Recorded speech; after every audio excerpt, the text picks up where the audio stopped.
12월 18일 우리 수요 영성 예배 고린도에서 생긴 일 세 번째 시간입니다. 지금 인터넷으로 한 30분 정도 들어와 있고요. 34분 들어오셨네요. 또 출석 체크하시면 한 3분 되십니다. 너도 나도 출석 체크해서 주의 밝은 빛 가운데 거하시기 바라고요. 이 날씨가 이렇게 추우면 저는 예배는 별로 좀 안 오시고 인터넷으로 예배 드리는 분이 확 많아지겠다라고 생각을 했는데 저만의 생각인 것 같아요. 그죠? 날씨가 추워도 인터넷 숫자도 거의 크게 줄지 않고 그 다음에 여기 예배당에 오시는 분들도 크게 줄지 않는다 이렇게 생각을 합니다. 바라기는 이제 수요 예배, 3일 예배 때 더 많은 분들이 오셔서 하나님의 말씀, 날씨가 더우나 추우나 상관없이 예배자로 우뚝 서시는 우리 약수교회 성도들 되시길 주의 이름으로 축복합니다. 오늘은 성령으로 전한 복음이라는 제목으로 함께 말씀의 은혜 나누도록 하겠습니다. 우리 지난 시간에 사도 바울의 유일한 자랑이 십자가였다. 예수 그리스도의 십자가만 자랑하겠다라는 말씀으로 함께 공부를 했는데요. 오늘은 이어지는 말씀입니다. 이제 이 십자가를 어떻게 바울이 붙잡고 사역을 하는가라는 게 2장에서 조금 더 구체적으로 나오고 있습니다. 내가 십자가만 자랑하겠다라고 이렇게 선포한 후에 바울이 오늘 2장 1절과 2절에서 어떻게 말하는가 이렇게 시작을 하고 있죠. 같이 한번 읽어보겠습니다. 형제들아, 내가 너희에게 나아가 하나님의 증거를 전할 때에 말과 지혜의 아름다운 것으로 아니하였나니 내가 너희 중에서 예수 그리스도와 그가 십자가 못 박히신 것 외에는 아무것도 알지 아니하기로 작정하였음이라. 바울이 여기서 놀라운 고백, 또 놀라운 선포를 하고 있죠. 내가 이제 앞으로 십자가에 예수 그리스도가 못 박히신 것 외에는 아무것도 알지 않기로 어떻게 했다고요? 작정했다. 아주 큰 결심을 했다라고 이렇게 말하고 있습니다. 여러분, 바울은요 이 말을 잘하는 사람이 아니었어요. 말이 좀 어눌하다 이렇게 표현을 하죠. 그래서 어느 정도까지 말이 어눌했냐면 그의 설교를 듣다가 다 재웠어요. 심각하게 재웠습니다. 물론 제 설교 듣고도 좀 조는 분이 계시는데, 그래서 어느 분이 그러시더라고요. 목사님, 가끔가다 소리를 와 이렇게 질러달라고. 그러면 그냥 잠이 벌떡 깨니까 소리 좀 지르라고 막. 자는 사람 꼴 보기 싫어서 그냥 소리 좀 질러라고.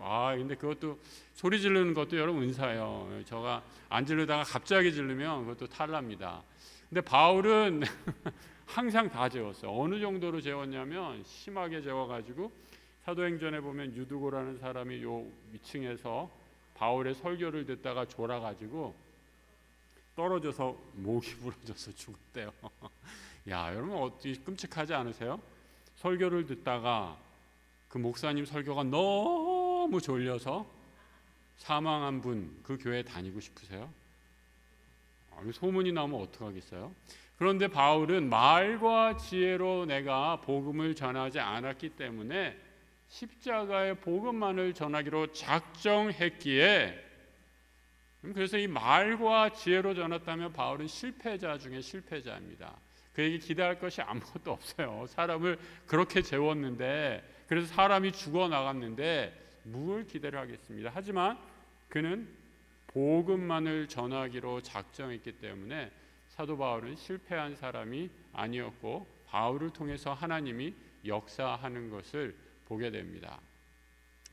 저는 오늘 본문 말씀을 묵상하면서 교회가 정말 전해야 할 것, 교회가 해야 할 것 무엇인가 다시 한번 깊이 묵상하게 됐습니다. 우리 교회가 할 게 얼마나 많아요. 또 우리 교회가 하는 사역이 얼마나 많이 있습니까? 이것도 중요하고 저것도 중요하고 이것도 해야 되고 저것도 해야 되고. 그래서 연말이 되면 이런 거 다 생각하느라고 얼마나 많은 모임과 회의가 있는지 모르겠어요. 그래서 너무 많이 회의를 해가지고 목사님들끼리 그런 얘기를 해요. 이러다가 회의주의자가 되겠다고.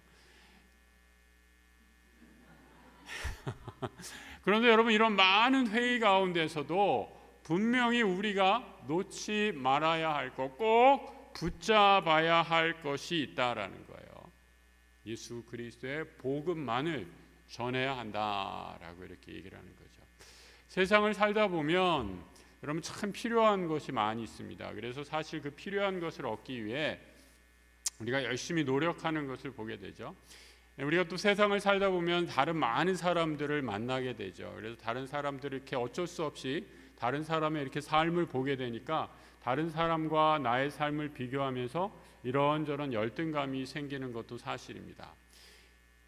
저는 여러분 그 부끄러운 고백이지만 저는 공부하면서 이 지식에 대한 열등감이 많았어요.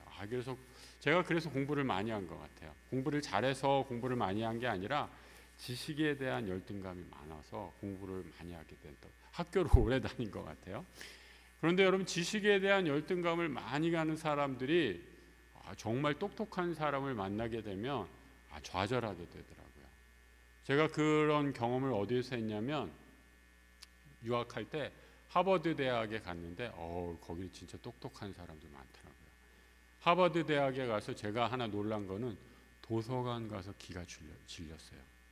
도서관 가서 거기 무슨 옌칭 연구소라는 데가 있는데 거기 이렇게 가보니까 우리나라에도 없는 책이 별의별 책이 다 있더라고요.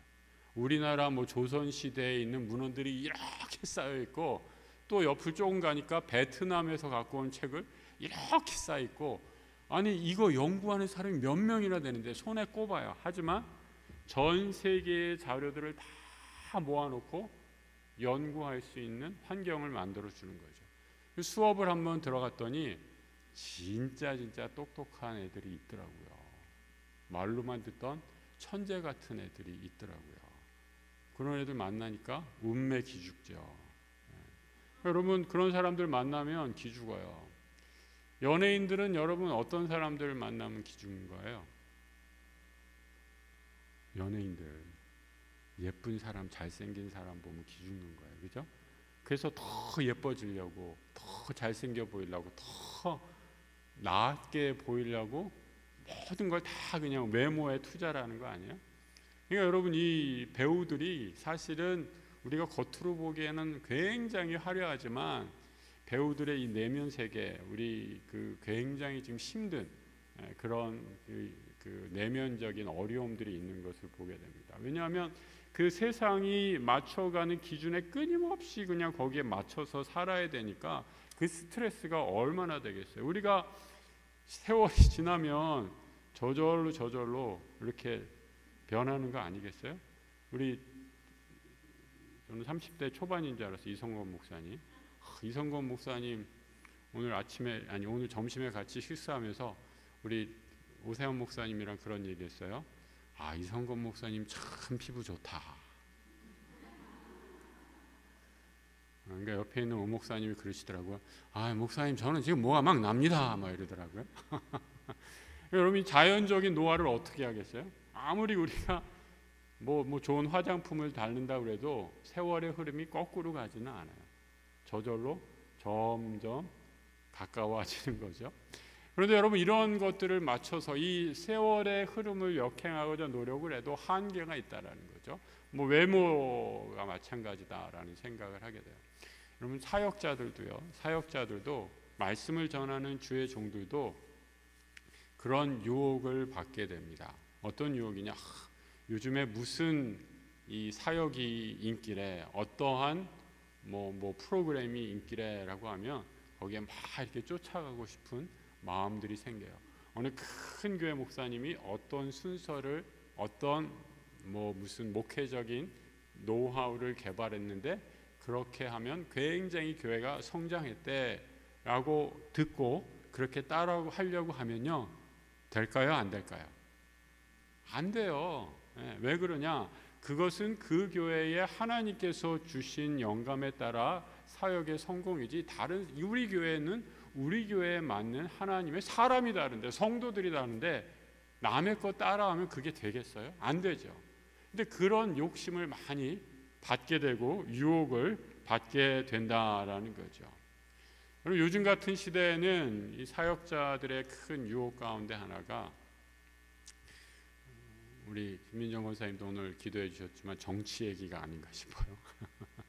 우리 대한민국 사람들 다 정치학 박사 아니에요? 그래서 이렇게 저는 택시 타고 가다가 이 정치 얘기 한번 꺼냈다가 기사님이 그냥 막 쏟아내시는데 진짜 큰일 날 뻔했어요. 함부로 이거 얘기하면 안 되겠다라는 생각이 됐어요. 그럼 아마 정치 얘기를 한다면 아마 우리 이 가운데 계신 분들 각자의 의견으로 한 가지씩만 얘기해도 밤을 새서 몇 날 밤 며칠 밤을 새도 여러분들 할 말이 다 있으실 거라고 믿어 의심치 않습니다. 근데 여러분, 바울은 지금 뭘 얘기하는 거예요? 이런 여러 가지 우리가 세상에서 말할 것, 다룰 것 한두 가지가 아니지만 나는 예수 그리스도의 복음 외에는 전하지 않기로 어떻게 했다고요? 작정했다라고 이렇게 말합니다. 자녀 교육에 대해서 얘기할 수도 있어요. 재정에 대해서도 말할 수 있어요. 효과적인 건강관리에 대해서도 얘기할 수 있어요. 이런 다 많은 것들이 있지만 교회가 해야 될 많은 것들 다 중요한 것인지 모릅니다. 하지만 나는 복음만, 주의 십자가만 자랑하기로 작정했다라고 이렇게 말씀하고 있습니다. 그럼 사실 우리나라 선교사들이 한국에 처음 들어오셨을 때 서양 선교사들이 여러 가지를 하셨어요. 정말 귀한 사역들을 많이 하셨습니다. 조선말, 구한말에 이 나라에 들어오셨을 때에 우리나라 백성이 너무 가난하고 너무 병들고 헐벗고 있는 것을 봐서 안 되겠다, 복음만 전하는 것이 아니라 병원을 세워야겠다라고 하고 많은 좋은 병원들, 서양 의술, 그 당시에 선교사님들은 그래서 의사가 많았어요. 그래서 병든 사람들을 고치고 주님의 복음의 사역을 의사 선교사님들이 되어서 많은 병을 고쳐서 많은 생명을 살리기도 했습니다. 급한 불을 껐어요. 그러니까 또 어떤 문제들이 생겼나? 우리 조선의 백성들, 특히 여성들이 전혀 공부할 기회조차 얻을 수 없는 것을 바라보고 이제는 학교를 세워야겠다. 소위 소수 양반 계급 남성들만 공부할 수 있는 기회가 있는 사회였는데 이래서는 사회가 발전할 수 없다라고 생각하시고 학교를 세웠어요. 그리고 이 학교에는 남녀노소 누구나 차별 없이 다 들어와서 교육할 수 있는 그런 학교를 세워서 많은 사람들을 깨우치고 이른바 계몽, 교육을 통한 계몽 활동을 하셨던 거죠. 이거 얼마나 귀한 사역이겠습니까? 그래서 우리나라가 비약적으로 발전하는 밑바탕을 만들어 줄 수 있었던 거죠. 여러분, 이렇게 선교사님들의 복음을 통해서 한국 사회가 크게 발전했을 때요. 이제 7, 80년도 갑자기 이제 세월을 북 점프해서 한국 사회가 막 고도로 성장했을 때 그때 여러분 우리나라 교회도 엄청나게 성장했어요. 제가 어렸을 때 교회 다닐 때만 해도 교회가 모든 문화의 중심지였어요. 좀 논다 하는 애들은 다 교회 갔어요.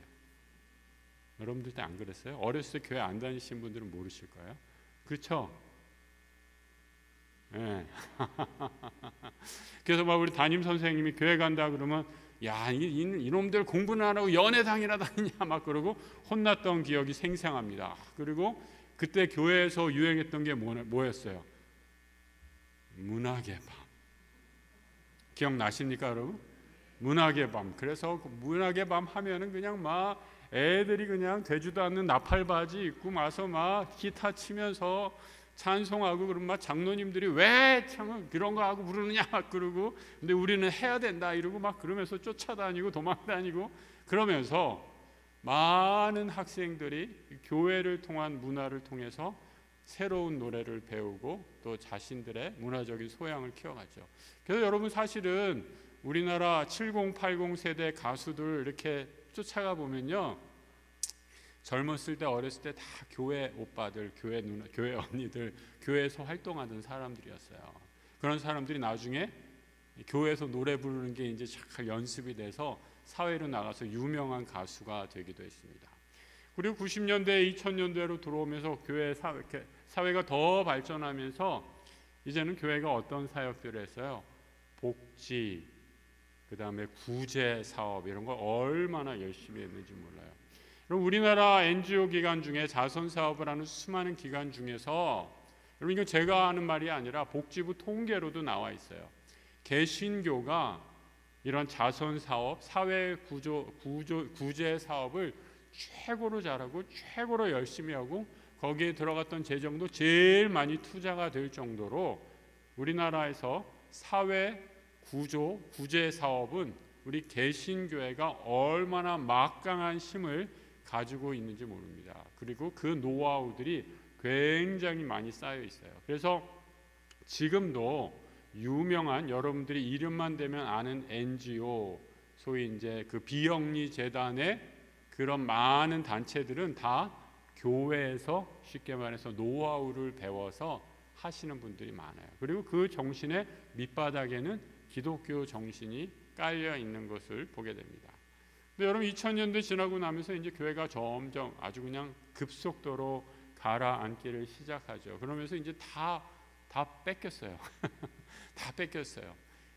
이제 뭐 교육, 뭐 병원 다 이제 세상에 있는 교육기관, 병원기관이 다 이제 알아서들 하고요.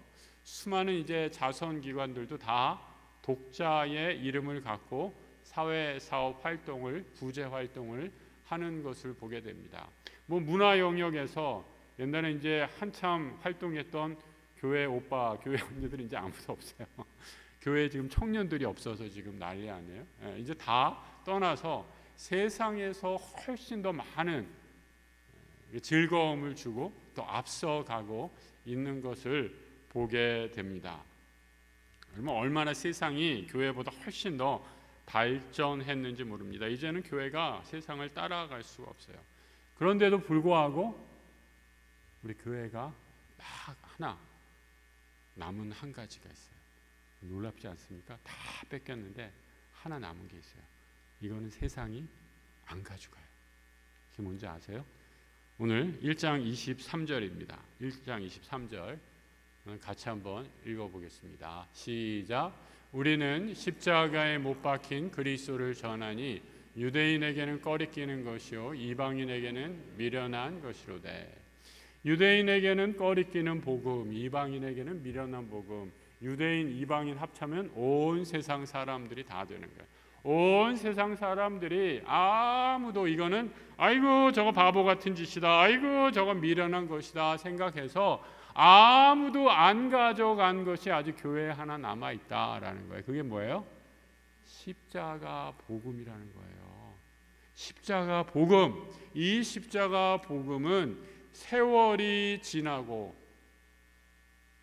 바람이 불고 남산 위에 저 소나무가 다 시들어져도 우리 교회가 붙잡고 있어야 할 하나님의 우리에게 맡기신 사명이고 교회의 본질적인 존재 이유다라고 지금 바울은 말씀하고 있는 거죠. 이 십자가의 복음을 우리가 전할 수 있는가라는 겁니다. 세상이 잘하는 것 바울은 기웃거리지 않기로 작정합니다. 그리고 이제 앞으로 교회가 해야 할 것, 교회가 마땅히 잘할 수 있는 것, 아니 세상이 아무로도 것을 떠보지 않고 지혜 있고 잘난 사람들이 혐오하는 그 십자가의 복음만을 앞으로 전하겠다라고 바울은 다짐하고 작정하는 거죠. 사랑하는 우리 약수교회 믿음의 성도 여러분, 우리 약수교회의 존재의 이유는 무엇입니까? 하나님께서 우리를 58년 동안 이 땅에, 이 지역에 복음의 약수터로 세워주신 이유, 지금도 이 십자가 복음을 전하라고 우리를 이끄시고 함께 해주시고 또 앞으로 늘 인도하실 줄 믿습니다. 우리 교회가 이 사명을 잘 감당해서 십자가의 복음만을 전하기로 작정하겠습니다 라고 다짐하는 우리 온 성도들, 교회의 재직들 되시길 주님의 이름으로 축복합니다. 그런데 여러분, 이 십자가의 복음만을 전하면요 놀라운 일이 일어납니다. 어떤 놀라운 일이 일어나는가? 십자가의 복음을 전할 때 성령이 함께 하시겠다 약속하십니다. 성령이 전함으로 성령이 함께 하시겠다. 아까 말씀드렸잖아요. 바울은 말하기만 하면 다 좋은 사람이었어요. 그런데 바울의 말씀에 사람의 말이 아니라, 사람의 지혜가 아니라 성령의 능력이 임하였기에 놀라운 변화가 일어났고, 바울도 스스로가 잘 알았어요. 나같이 부족한 사람이 말씀을 전할 때 이 능력이 나타나는 것은 나의 능력이 아니라 하나님께서 함께 하시는 성령의 능력이다라고 고백하고 있습니다. 2장 4절의 말씀 우리 한번 같이 읽어보겠습니다. 2장 4절 시작. 내 말과 전도함이 설득력 있는 지혜의 말로 하지 아니하고 다만 성령의 나타남과 능력으로 하여. 그래서 여러분, 우리 전도할 때 제일 미련한 거는요, 내가 이 말발을 세워가지고 이 사람을 논리적으로 설득해서 교회에 데리고 와야지. 여러분, 이렇게 해서 전도하면 절대 안 돼요. 뭐 어떻게 해서 끌고 올 수는 있을지 몰라도 여러분, 그런 사람 곧 떠나고 맙니다. 오직 전도, 그 사람의 영혼을 만지는 것은 성령의 능력, 하나님의 지혜로만 가능한 것임을 바울은 오늘 자신의 사역을 통해서 고백하고 있다라는 거예요. 그래서 저는 여러분, 그래서 우리 장로교 신학, 또 이 칼빈주의, 또 개혁 신학이 참 좋습니다. 이 신학의 이 흐름들을 보면요, 이 여러 흐름들이 있는데, 뭐 이렇게 신학교에서 공부하는 거지만 이 교단에 따라서 약간씩의 이제 강조점의 차이가 있는 것을 보게 돼요. 우리가 인간은 죄인이다라는 것은 다 인정하죠. 그런데 이제 인간이 죄인이다라는 것을 놓고 교단에 따라서 살짝씩 뭐 다른 것을 보게 됩니다. 그래서 막 여기에 대한 이해가 틀리니까 좀 더 이렇게 극보수에 있는 분들은 다 이단이야 이렇게까지 얘기하는데, 그렇게까지 보실 필요는 절대 없어요. 이 세석의 차이, 약간의 강조점이 다른 것뿐이다 생각하고 우리가 다 그리스도 안에서 형제 자매로 여기시는 태도가 중요합니다. 이 감리교 신학 같은 데서는요, 우리가 인간의 죄인이다, 타락을 한 죄인이다라는 것은 공감하지만, 그래도 인간이 무언가 할 수 있는 의지, 선한 일을 할 수 있는 의지가 남아있다라고 이렇게 생각을 합니다. 그래서 인간의 의지로 뭔가 하나님과 합하여서 일을 할 수 있는 여지를 좀 남겨놓고 있는 것을 보게 됩니다. 이것은 사실 카톨릭 신학도 마찬가지예요. 그래서 이 감리교나 카톨릭, 기타 이제 조금 더 들어가면 알미니안주의라고 이렇게 얘기하는데, 알미니안주의의 신학적인 계통에 있어서는 인간의 행위, 인간의 노력들을 굉장히 많이 강조하죠. 여기서 조금 더 이렇게 나가면 제가 또 여러분들 다 재우는 참사가 일어나서 여기서 이제 그치도록 하겠습니다. 하지만 이제 우리 장로교 신학에서는 모든 것이 인간이 전적인 타락한 죄인이다라고 이렇게 봅니다. 우리 인간에게는 사실 기대할 소망이 별로 없어요. 그래서 우리는 오직 주님의 은혜로만, 주님이 도와주시는 믿음도, 그래서 오직 은혜예요. 솔라 피데요. 믿음도 내가 잘나서 내가 믿어야지 어금니 꽉 물고 믿어야지 결심해서 믿은 게 아니라, 믿음도 성령이 우리에게 주시는 선물이다라고 말씀하는 거예요. 성령께서 여러분 믿음을 이렇게 주시지 않았다면 여러분 오늘 이 자리에 오실 분 아무도 없다라는 거예요. 내가 이 추운 날 나왔어. 내가 이 정도 나왔는데 자랑할 만해. 그거는 여러분 성령의 체험을 제대로 못한 인간적인 공로를 자랑하는 마음일 뿐이다라는 거죠.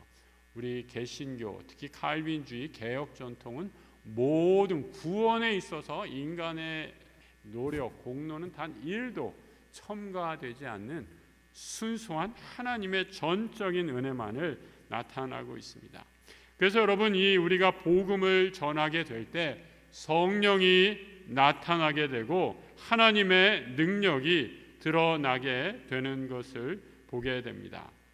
2장 5절에서는 이렇게 말하고 있죠. 너희 믿음이 사람의 지혜에 있지 아니하고 다만 하나님의 능력에 있게 하려 하였노라. 우리가 믿는 것도 하나님의 능력으로, 성령이 하시는 일로 가능하게 되었다라고 이렇게 말씀하고 있습니다. 그래서 여러분, 성령이, 우리가 복음을 전할 때 성령이 일하시는 것을 보게 됩니다. 성령이 어떤 일을 하는가? 이 데살로니가 후서에서 성령이 하시는 일을 이렇게 말하고 있습니다. 데살로니가 후서 2장 13절의 말씀인데요. 한번 잘 읽어보시기 바랍니다. 제가 잘 들어보시기 바랍니다. 주께서 사랑하시는 형제들아, 우리가 항상 너희에 관하여 마땅히 하나님께 감사할 것은 하나님이 처음부터 택하사, 여기서 예정교리가 나오는 거죠. 하나님이 만세전에 우리를 택하셔서 성령의 거룩해 하심과 진리를 믿음으로 구원을 받게 하신다. 성령이, 우리 안에 하나님의 영인 성령이 거함으로 지속적으로 우리를 거룩하게 하시고 지속적으로 믿음을 부어주셔서 지금도 성령이 쉬지 않고 일하신다라고 이렇게 말씀하고 있습니다. 그래서 아까 읽으셨던 것은 이 성령께서 하시는 일, 인간의 지혜로 이해될 수 있는 것이 아니라 하나님의 지혜다. 세상 지혜 아니라 하나님의 지혜다. 세상 권력자들의 지혜도 아니고 하나님의 지혜다라고 이렇게 말씀하고 있습니다. 그래서 6장 6절 7절 이렇게 보시면 쭉 나타나는 것을 보게 됩니다. 7절만 한번 띄워주실래요? 2장 7절의 말씀, 이런 표현을 하고 있죠. 바울이 오직, 이렇게 같이 읽어볼까요? 은밀한 가운데 있는 하나님의 지혜를 말하는 것으로서 곧 감추어졌던 것인데 하나님이 우리의 영광을 위하여 만세전에 미리 정하신 것이라. 은밀한 가운데 말하는 것, 감추어진 것, 이게 바로 계시의 의미죠. 하나님께서 우리 한 사람 한 사람을 만세전에 구원하기로 작정하시고 그 일을 우리에게 성령을 통해서 믿음을 부어주시고 성령을 통해서 믿음으로 계속 그 길을 나아가게 하시는 축복을 우리에게 주신 것, 이것은 바로 하나님의 놀라운 감추어진 지혜의 역사이다라고 이렇게 말씀하고 있습니다. 그래서 여러분, 성령은 선포된 복음을 통해서 택한 자녀들을 부르는 것을 보게 됩니다. 바울은 바로 이 복음만, 십자가의 복음만을 자랑하겠다라고 이렇게 선포하고 있는 것입니다. 그러니까 여러분 잘 보세요. 예수 그리스도 복음을 전하게 될 때, 그래서 예수 그리스도가 이 땅에 육신으로 오시고 그가 나를 위해서 돌아가시고 그가 나를 위해서 부활하시고 그가 나를 위해서 다시 이 땅에 다시 오실 것이다 라는 그 복음을 받아들이게 될 때 성령이 우리 안에 거하시게 되고 그 성령이 내 안에 거하심으로 믿음이 생기고 자라나게 된다라고 이렇게 얘기하고 있어요. 여러분 잘 아시는 것처럼 우리 예수님이 제자들에게 이렇게 질문하죠. 많은 사람들이 예수에 대해서 이분이다 저분이다 선지자 중에 누가 닮았다 이런저런 얘기를 하는데 그러면 너희는 나를 누구라 하느냐라고 이렇게 물었을 때 베드로가 정말 예수님이 정말 기뻐했던 고백을 하죠. 무슨 고백을 합니까? 마태복음 16장 16절에 주는 그리스도시요 살아계신 하나님의 아들이십니다. 얼마나 귀한 고백입니까? 우리도 한번 같이 해볼까요? 주는 그리스도시요 살아계신 하나님의 아들이십니다. 아멘. 나 이거 알아요, 목사님. 이거 한 구절 외웠어요. 뿌듯하네. 이거 지난 우리 성경 암송 그 반에서 했던 거예요. 뭐 이렇게 자랑하실 수 있어도, 근데 여러분 그 다음 구절 마태복음 16장 17절에 뭐라고 말씀하시는가? 이렇게 말씀하세요. 예수께서 대답하여 이르시되 바요나 시몬아, 같이 한번 읽어볼까요? 그 다음부터 내가 복이 있도다. 이를 내게 알게 한 이는 혈육이 아니요 하늘에 계신 내 아버지시니라.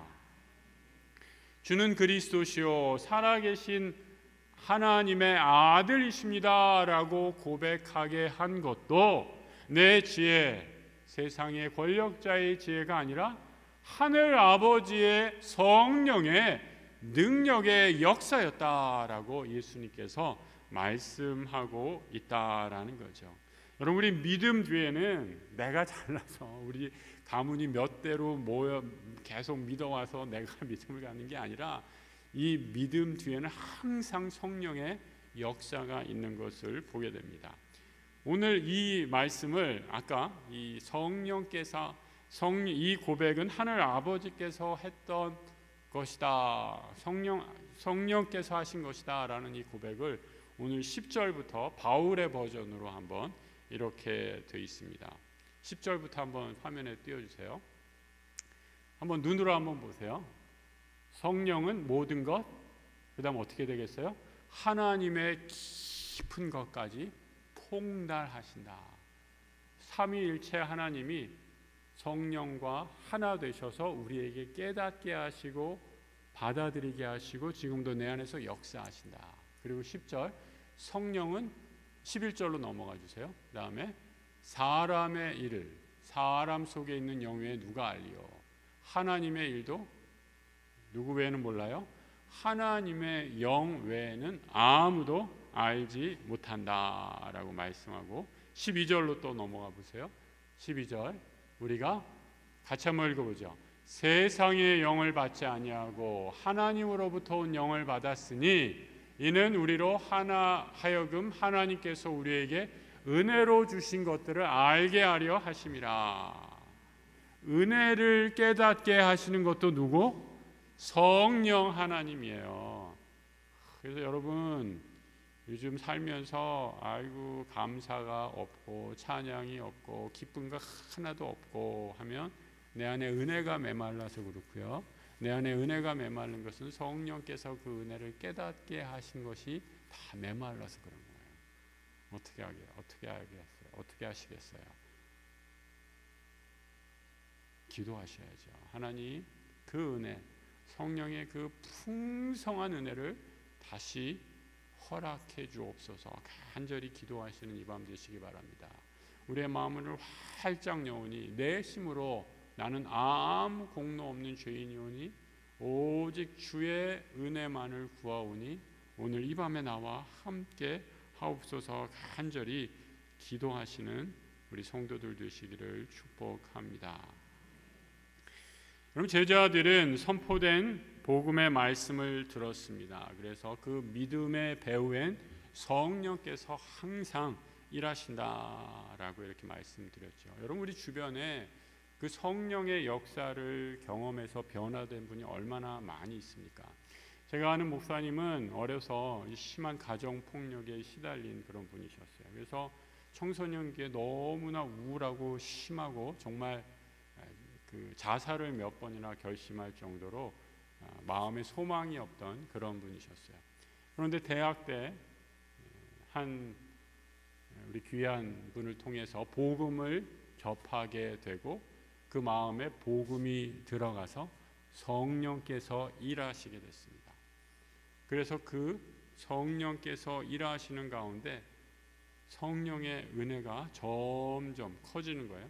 처음에는 아주 신락 같은 작은, 정말 그 어떻게 보면 이 실 그 개천에 아주 작은 물줄기 하나로 흘렀다면 이 성령의 은혜가 점점 커져서 시냇물이 되고 강물이 되고 나중에는 바다처럼 콸콸콸 폭포수처럼 그 은혜를 체험하게 되니까 목사님이 그러시더라고요. 그 모든 어린 시절의 상처가 다 치유되었습니다. 그리고 내가 어떻게, 오늘 바울의 고백, 십자가 외에 복음 외에 내가 자랑할 것이 없는 인생임을 깨닫고 내 삶을 들여서 목사가 되었습니다 라고 간증하는 것을 들었습니다. 여러분, 복음을 증거하고 십자가 복음을 증거하실 때 성령이 우리 안에 일하시는 줄 믿습니다.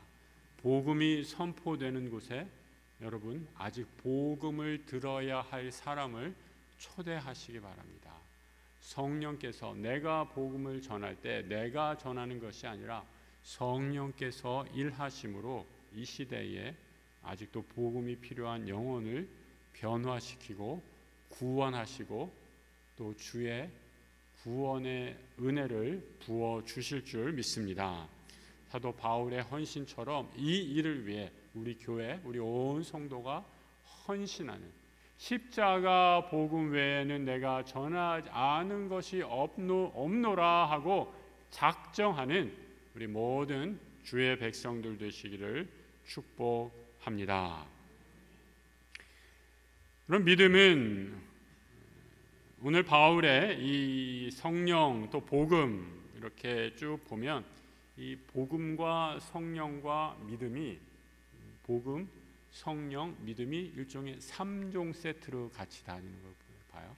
우리 TV 무슨 홈쇼핑인가요? 그런데 보면 3종 세트하고 그런 거 잘 팔더라고요. 3종 세트예요. 복음, 믿음, 성령, 세 가지가 항상 함께 다니면서 역사하는 것을 보게 됩니다. 그래서 믿음으로 하나님을 모셔드릴 준비가 되면 성령이 우리 안에 거하시고 성령이 우리 안에 역사하시는 것을 보게 됩니다. 성령이 주시는 복 가운데 또 하나가 오늘 본문에 나와 있는데 13절에 영적인 것을 영적으로 분별하는 지혜가 생긴다라고 이렇게 얘기를 하고 있습니다. 그래서 여러분, 이 성령은요 분별력을 또 우리에게 선물로 주십니다.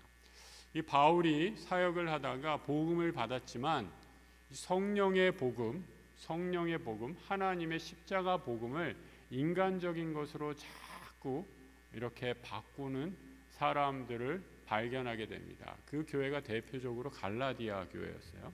근데 갈라디아 교회는 어떤 교회였는가? 쉽게 말해서 호박에다가 자꾸 이렇게 검은 사인펜으로 그려놓고 이거를 수박이다라고 우기는 사람들이었어요. 복음이랑 수박이랑 호박이랑 완전히 다르잖아요. 복음인데 가짜 복음을 세워서 호박에다 줄 그어놓고 이것을 수박이다라고 잘못 알고 자기를 자랑하는 사람들이 많았다라는 뜻입니다. 그래서 사도 바울이 갈라디아 사람들을 향해서 3장 1절에서 이렇게 호통을 칩니다. 한번 보여주실래요? 3장 1절 어리석도다라고 얘기하고, 이때 한번 소리치는 거, 어리석도다. 잠에서 좀 깨셨어요? 저도 한번 소리 질렀네. 어리석도다. 갈라디아 사람들아. 여기서 바울이 이 정도 얘기했으면요, 여러분 이 편지 글에 이 정도 얘기했으면 아주 그냥 심한, 거의 욕에 가까운 소리를 했을지도 몰라요. 십자가에 못 박히신 거, 오늘 고린도서에서 얘기하는 것과 똑같죠. 너희 눈앞에 밝히 보이거든 누가 너희를 꾀더냐, 왜 가짜 복음을 속아 넘어가느냐라고 이렇게 말하고 있습니다. 2절로 넘어가 보세요. 다만 이것을 알게 하려니 너희가 성령을 받은 것이 율법의 행위냐 듣고 믿음으로냐. 너희가 이같이 어리석으냐, 성령으로 시작하였다가 이제는 육체로 마치겠느냐. 너희가 이같이 많은 괴로움을 헛되이 받았느냐. 과연 헛되냐라고 묻고 있는 거예요. 성령으로 시작했다가 육으로 끝나면 다 헛되다라는 거예요. 육으로 시작했다가 영으로 마쳐야지 그것이 하나님을 기쁘시게 하는 생명의 길이고 복음의 길인 줄 믿습니다. 당연히 복음을 듣고 믿었을 때 성령을 받게 되고 신자 안에 성령이 임하게 됐는데, 이 성령 받은 사람 그 은혜를, 그 비밀을 모르고 세상의 지혜로 자시 자랑을 자랑하게 될 때 어리석은 가짜 복음에 빠져서 미혹되는 일이 오늘날 우리 교회 안에도 얼마나 많이 일어날 수 있는가, 다시 한번 우리가 깊이 묵상해야 될 줄로 믿습니다. 또 하나, 여러분, 성령 충만을 받게 되면 또 하나의 축복이 15절 말씀 한번 보여주세요. 2장 15절 같이 읽어볼까요? 신령한 자는 모든 것을 판단하나 자기는 아무에게도 판단을 받지 아니하느니라. 신령한 자는 아무에게도 판단받지 않는다라고 이렇게 얘기하고 있어요. 여러분 오해하시면 안 돼요. 신령한 자, 여기서 말하는 신령한 자, 실수하지 않는 완벽한 사람, AI 인간처럼 실수 안 하는 완벽한 그런 가상의 어떤 퍼펙트한 그런 인간상을 말하는 것이 결코 아니에요. 여기서 신령한 사람이다라는 것은 하나님과의 깊은 관계, 내가 십자가의 복음 외에는 자랑하지 않기로 작정했기 때문에 사람들의 이런저런 평가 혹은 사람들의 이런저런 비난에 대해서도 내가 흔들리지 않는다라는 그런 바울의 위대한 믿음의 고백입니다. 그럼 아멘 하십니까? 여러분, 근데 정말 저는 목회자로서 안타까운 일이 많아요. 사람들의 말에 뭐 이렇게 신경을 쓰세요? 그 사람이 나에 대해서 이런저런 얘기하건 저렇게 보건 이렇게 보건 내가 하나님의 말씀 안에 십자가 복음이 나를 구원하고 십자가 복음만이 나의 생명의 유일한 구원임을 믿음으로 고백한다면 그 사람이 나에 대해서 조금 안 좋은 소리를 한다고 할지라도 우리가 그냥 넘어갈 수 있는 거 아니겠어요? 충분히 소화할 수 있는 거 아니겠어요? 근데 우리가 깊은 은혜의 바다에 잠겨 있지 못하기 때문에 무슨 얘기 들으면 체해요. 좀 무슨 얘기 들으면 저 사람이 그러다가 어떻게 해요? 시험에 빠지고 하나님도 잊어버리고 믿음도 잊어버리고 성령도 잊어버리고 그러다가 수박을 호박이라고 우기고 이런 어처구니 없는 어리석은 일들이 교회 안에서 일어나는 본질과는 전혀 상관없는 일들 때문에 교회가 분열되고 갈등하고 싸우게 되는 그런 일들이 오늘날에도 비일비재하다라고 말씀하고 있는 거죠. 바울 하나님께서 저는 고린도 교회에서 일어났던 추한 일들, 스캔들 이런 일들을 오늘 성경에 집어넣어 주신 이유가 있다라고 생각을 합니다. 바로 이것을 통해서 교회는 이런 실수를 되풀이하지 말라라는 거죠. 여러분 아까 16절을 한번 보시면 2장 16절을 보시면 바울을 향한 비난이 얼마나 많았는가라는 것들을 우리가 알 수 있습니다. 여러 가지 비난, 조소, 조롱이 많았습니다. 하지만 바울은 나는 이 모든 나를 비방하는 소리, 저거 설교도 못해, 저거 왜 이렇게 못생겼어, 왜 이렇게 머리 숱은 왜 이렇게 없어, 완전 대머리야, 완전히 비호감이야, 온갖 세상적인 기준으로 사도 바울을 공격하는 사람들이 많이 있었습니다. 성경에 다 기록되어 있지 않아요. 이렇게 약간의 어떤 구절들과 그 뉘앙스를 통해서 성경학자들이 밝혀내고 있는 내용들입니다. 하지만 사도 바울은 뭐라고 얘기하는가? 16절에 나는 그리스도의 마음을 가졌다라고 놀라운 선언을 하고 있습니다. 여러분 예수의 마음을 가지면 그죠? 이게 얼마나 할렐루야입니까? 내 안에 예수의 마음, 예수의 심장을 갖지 못해서 남들이 하는 얘기, 남들이 나를 향한 판단에 이렇게 마음이 흔들리고 아픈 건 아니겠어요? 내 안에 예수의 마음을 가지면 하나님께서 우리와 함께 하시고 성령께서 우리에게 넘치도록 은혜를 부어 주실 줄 믿습니다. 그러면서 바울은 이렇게 담대하게 말하죠. 육에 속한 너희들이 예수의 심장을 가진 나를 감히 판단할 수 있겠느냐. 얼마나 담대한 믿음의 고백입니까? 우리 약수교회 모든 성도들이 예수의 심장을 가지고 예수의 마음을 가지고 오직 예수 그리스도만을 전파하는 그런 주님의 교회, 주님이 주인 되신 교회 되기를 축복합니다. 여러분 요즘 세상은 이런 영적인 권위가 다 무너졌어요. 저는 이 시대, 우리 시대의 위기가 지금 여기 있다라고 생각합니다. 지도자들의 권위가 다 무너졌어요. 교회의 권위도 다 무너졌어요. 교회, 여러분 갑자기 막 이렇게 하늘처럼 받들라라는 그런 의미로 말씀드린 게 아니에요. 목사의 권위도 많이 무너졌어요. 여러분 이 일을 어떻게 하시겠습니까? 그러니 세상이 어떻게 됐습니까? 육에 속한 사람이 교회를 우습게 봅니다. 어떻게 교회의 권위, 거룩함, 성직자의 권위를 다시 세울 수 있을까? 다시 한번 성령께서 우리 안에 계셔서 교회의 교회다움, 또 성도의 성도다움, 크리스찬의 크리스찬다움을 다시 세워가는 길밖에 없다라고 생각합니다. 그리스도의 마음, 그리스도를 닮아가는 거잖아요. 나를 위해 아무 공로 없는 하나님과 원수된 나를 위해 십자가를 달려 죽으신 그 주님을 생각할 때 내가 자랑할 건, 내가 내세울 것이 뭐가 있겠어요? 그 하나님만 그 그리스도만을 바라보고 살아갈 때 우리 안에 변화가 일어나게 되는 거죠. 그런데 그런 변화를 우리가 세상에 보여주지 못해서 지금 세상이 신음하는 것이 오늘 우리 사회의 모습 아니겠습니까? 인터넷에서 재미있는 글을 하나 찾았어요. 이것만 나누고 같이 기도하는 시간 갖도록 하겠습니다. 어느 날 변하는 여자예요. 제목이 여우 같던 여자에서 여유 있는 여자로.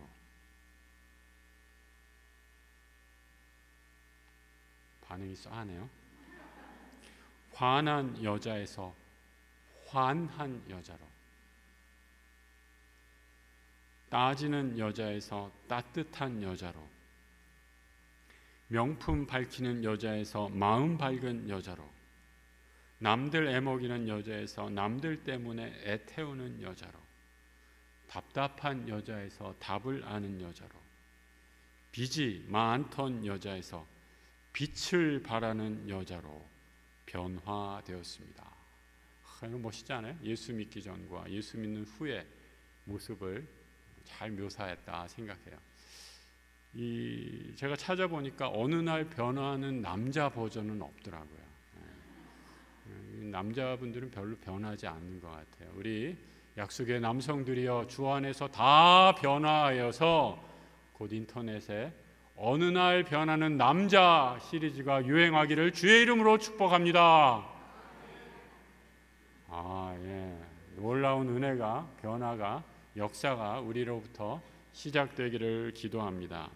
여러분, 성령의 능력을 따라 우리 안에 이 말씀으로, 주의 복음, 십자가의 복음으로 또 믿음의 길로 나아갈 때 성령께서 우리를 위해 변화의 역사, 복음의 역사, 구원의 역사를 이루어 주실 줄 믿습니다. 오늘 이 말씀 기억하면서 우리 찬양 같이 하고 기도하는 시간 갖도록 하겠습니다.